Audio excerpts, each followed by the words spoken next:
My name I'm called Moses Adala, the CEO of Competitive Manpower International Limited, a company which started in 2011. Currently, Competitive Manpower is in 6 countries.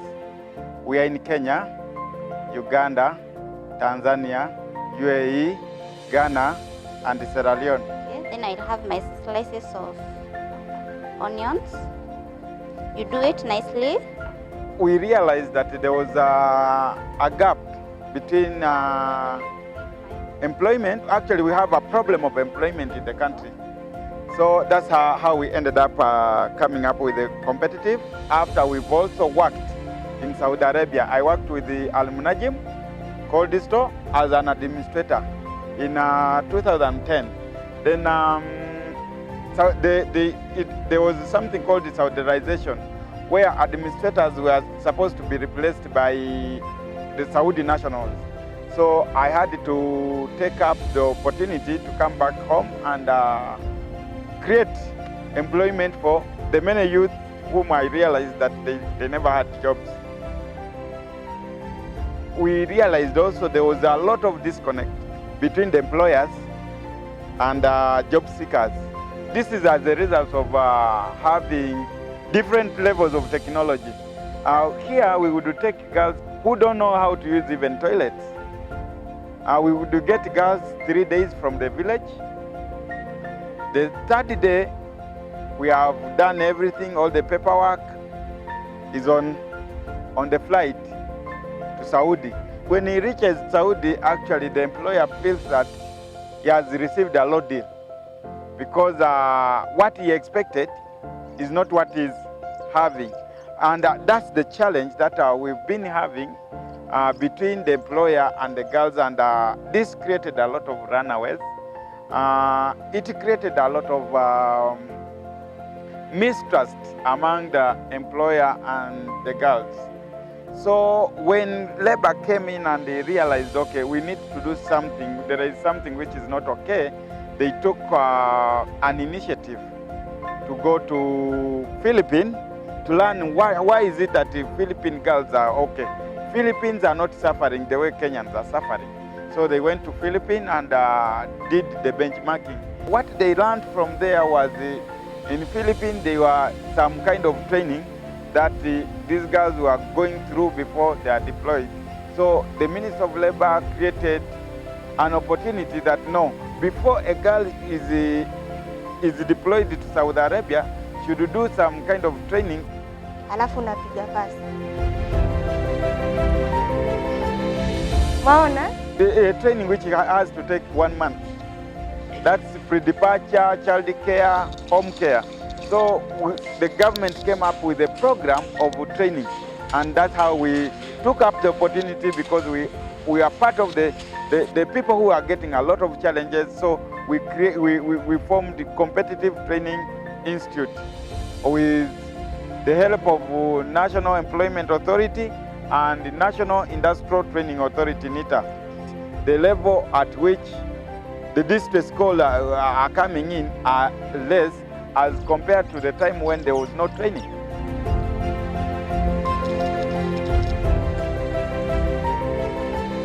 We have a capacity of 450 girls we train monthly. The examination is done by NITA. NITA supervises the exam.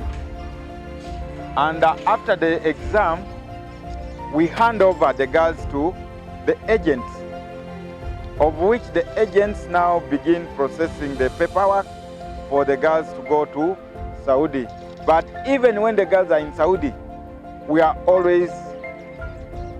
a connection between us and the girls.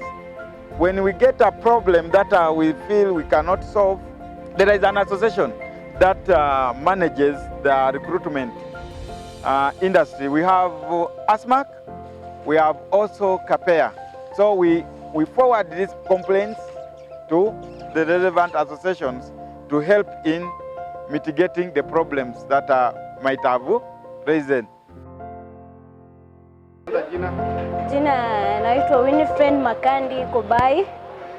Nimetokea maeneo ya Meru, lakini ni mkaaji hapa Nairobi. na hii biashara unapoiona ni jasho kutokea Ngaf 2014 mpaka 2021. Nimekuwa maeneo mbalimbali Saudia, Lebanon na Qatar, na si peke yake, kuna ingine mwena wa Rodnandigara. Then huyu ndio mzee wangu, she's my sister, tunaona customers dawa. So niambie watu wenye wanaenda Ngaf wasifikirie Ngaf ni kuna mateso huko. Mtu aende ajikakamue afanye kazi akijua Kenya kimemtoa Kenya. Then kitu ya pili, Ngaf usiende kama uko na mambo mbili, weke kiburi chini na usijipende useme ame graduate ame what. Kenya kimekupeleka huko ni kazi, ndio maana umetoka Kenya ukaenda kwa wenyewe. So wafanye kazi vizuri na waseme huko kuna mateso, waeke wengine uoga ya kwenda kujitafutia riziki ya kesho. My name is Collins Okeno. Competitive is the agency and the institution, and we are departing this afternoon going to the Middle East. The country is Saudi Arabia. The company is Al Marai. The company deals with mostly dairy products, and we've been here for the last 2 weeks, and we've learned pre-departure, the Saudi Arabia culture, and so forth and so on. Lots of jobs in Kenya. Things are so thick for us guys, and as a youth, as youths, things are so thick in Kenya. So we've sought to seek employment back in Saudi Arabia so that we can come back and even educate our kids, invest some investments here in Kenya. And of late we've heard the fuel going up, and that one brings the life here in Kenya to be so difficult for us, especially as young guys. And the leaders have been always telling us there is employment after election, every election year, but unfortunately youths end up jobless and being used by the politicians. My advice to the young guys of this country: do not be afraid of taking the opportunities, and there is no successful man in this world has been successful without taking. Naitwa Bernard Asikol. Nimetoka maeneo ya Laikipia kule sehemu za jua, na naelekea nchi ya Saudia kutafuta ajira, na kampuni yenyewe inaitwa Competitive Manpower, ambaye imekuwa nguzo muhimu kupeleka vijana nchi za Uarabuni. Nataka kupinga yale maneno watu wanasema nchi ya Uarabuni watu wanateswa. Baadhi tu ya mambo machache inafanya mtu pengine kwa bahati mbaya kupata mateso. Si kwa sababu pengine hatujawahi, hata kama kuna mateso pengine yale machache tu, lakini mazuri yanapatikana hizo nchi. Kwa sababu gani?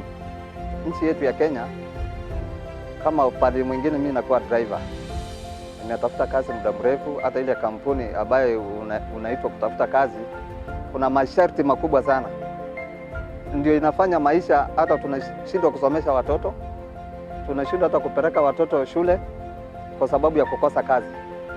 Lakini kwa sababu opportunity ambayo tumeipata ya kwenda nchi za Uarabuni, sababu hata mimi niko na madada washaenda huko na wamesaidia nyumbani, wengine wamenunulia mama nyumba, wamejenga, na ni kwa sababu tu hayo mazuri ambayo yanatoka hizo nchi.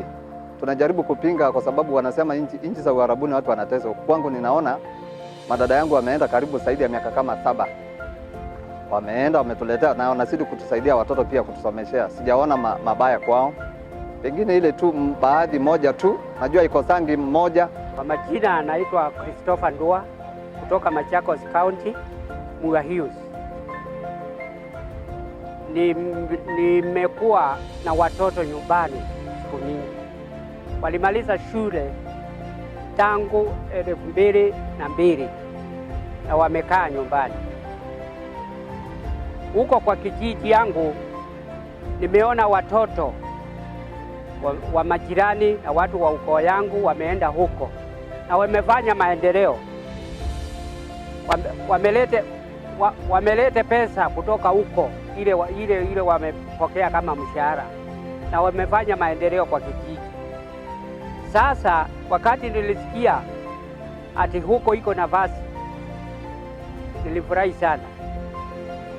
Nilijaribu juu chini ndio watoto wangu wengine waende huko.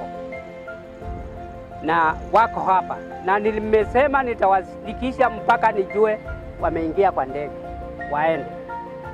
Hii ufumi inaendeshwa, sielewi. Tunaona watu kwa nini wengine wanateseka, lakini mimi wale nimeona kwa kijiji yangu, nimeona wamefanya maendeleo, wanafanya huko na ni mzuri. Nimeambiwa hawa wanaenda kwa hiyo kampuni, ile kampuni mimi ninashuhudia, nimeona kwa kijiji yangu, hata watoto wa sister yangu, watoto wengine wa brother yangu wameenda huko na wamefanya kazi mzuri kwa kuleta maendeleo Kenya. Kwa hivyo mimi nashukuru sana kwa hii nafasi imepatikana. Huyu mwenye kupeleka hawa watoto, nimeona ametoa dokumenti zote, anaonyesha hawa, kumaanisha hapo hakuna ukora. Serikali inajua hawa watu wanatoka hapa na wanaenda nchi fulani, na huko watakuwa salama.